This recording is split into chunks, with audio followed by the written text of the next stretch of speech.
Bonsoir, c'est M. Diallo, professeur de sciences physiques. Aujourd'hui, on va voir ce qu'on appelle la nomenclature des alcools. Pour rappel d'abord, les alcools sont des composés organiques oxygénés dont la formule générale ODI, CnH2n plus 2O ou bien CnH2n plus 1OH. Donc, le fait qu'on a seulement enlevé ici un hydrogène et on l'a collé au AO, donc ça donne OH. Et là, quand on enlève l'hydrogène, ça reste plus 1. Donc, on a pris le cas où n égale à 4. Donc, le cas où n égale à 4, sa formule brute correspondant, donc, sa formule brute correspondant, ça donne C4. Donc, H, 2 fois 4, ça fait 8, plus 2. Ça fait 10, et il y a un O, donc 10 O. Donc, le nombre de formules semi-développées possibles, on en a 3. Donc, le premier, on fait le décompte dans les deux sens. 1, 2, 3, 4. 1, 2, 3, 4. Maintenant, qu'est-ce qu'on regarde? On va regarder la position du groupement hydroxyle qui représente la fonction alcool. Donc, s'il occupe l'indice le plus bas possible, donc ça veut dire le carbone qui est lié au groupement hydroxyle. Donc, c'est cette position-là qui doit être la position la plus basse possible. Donc, en regardant dans les deux sens la numérotation, on trouve que la numérotation que j'ai faite en bas, donc c'est elle qui est juste. Donc, qu'est-ce qu'on va avoir? Donc, la chaîne la plus longue comporte 4 atomes de carbone, donc c'est le butane. Mais on met butane, on enlève le E, on met la position du groupement hydroxyle. Donc, il est à la position 1 et on ajoute ol. Et ça, c'est un alcool qui est primaire. C'est de classe primaire. Donc, la même chose, on va numéroter.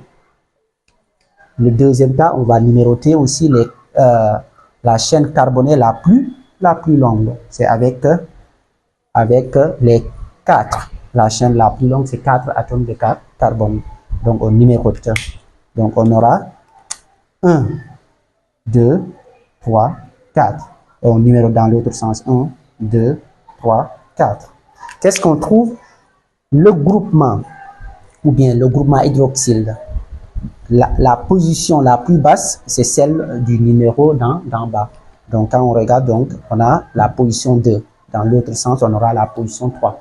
Donc, 2 étant plus petit, et donc, on choisit la numérotation en bas. Donc, toujours, il n'y a pas de ramification. Donc, on aura toujours le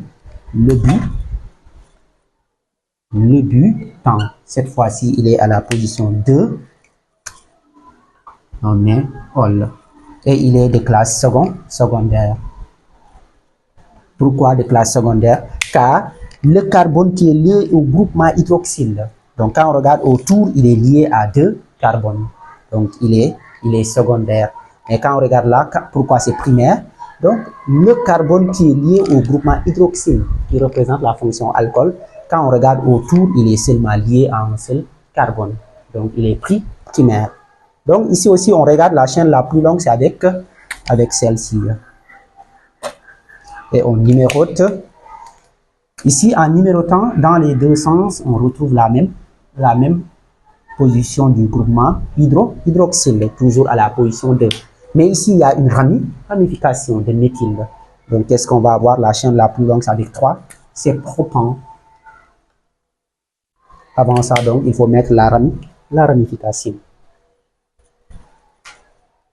Donc, on commence par mettre la ramification. Donc, on a 2 tirer l'éthyle propane. Et on met la position correspondante. Les deux tirés ol. Et quand on regarde, est-ce qu'il est de quelle classe? Si c'est secondaire ou primaire. En regardant le groupement hydroxyle, le carbone qui est lié au groupement hydroxyle, autour de cet atome, on constate qu'il est lié à 3 atomes de carbone. Donc, il est tertiaire. Il est de classe tertiaire. Donc, voici un exemple précis de nomenclature des alcools. Une des leçons à maîtriser en classe de première avant d'aller en terminale. Avant d'oublier, on a mis à votre disposition des groupes pédagogiques pour les différents types de classes. Donc, il y a des inscriptions à faire. Donc, les sciences physiques sont des sciences expérimentales. Donc, c'est des sciences dont l'expérience prime. Et par la suite, vous pouvez vous en sortir.